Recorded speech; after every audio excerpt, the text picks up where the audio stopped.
One of the keys to being a fast cook is having really good knife skills. So a couple of years ago, I took a knife skills class, and I'm about to show you some of the things I learned in just a minute.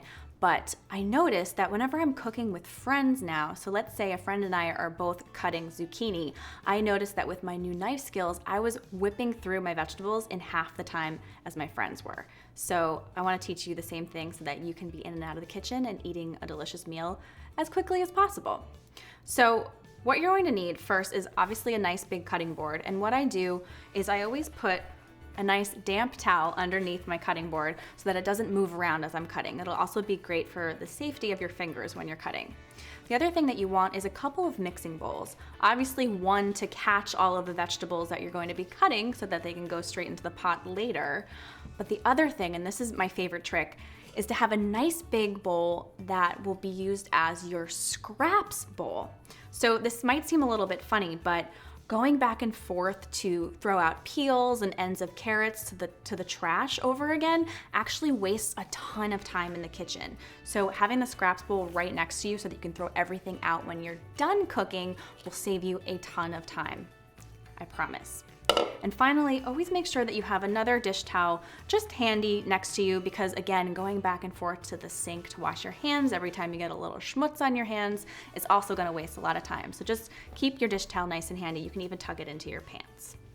All right, so we're gonna actually cut through our vegetables now. So I've got my carrots here and a couple of things to know about your knife. So when you're holding your knife, what most people do is they hold the handle because, you know, it's pretty intuitive, right? You hold it right on the handle.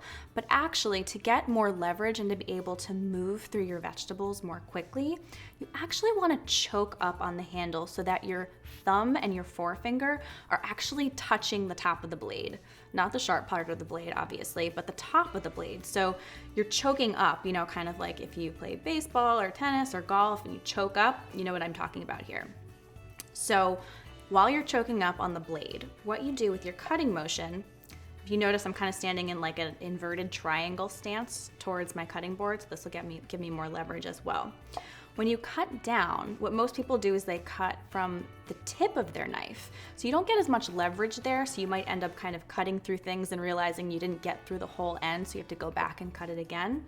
You want to make sure that you're cutting from the back and the middle of the knife. You also get more leverage because you'll be pushing down kind of with your shoulder, so you'll get more strength that way.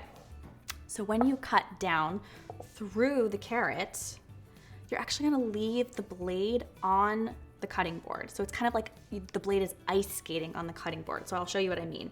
When you cut down, you want to push down and forward with the heel of your hand to get that leverage. And you're going to push forward like you're ice skating on the cutting board. And then all you want to do is tip the blade up so that you keep the tip of the blade still on the cutting board, drag it back, and then push down and forward again for your next cut.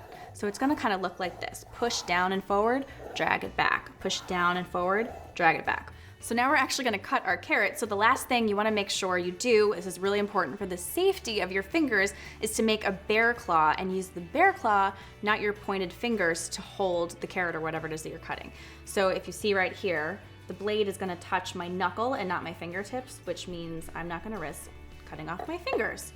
So as you cut down and forward, throw that into your scraps bowl. Bear claw, down and forward, down and forward, down and forward, down and forward. And that is how you cut very fast, like a pro chef.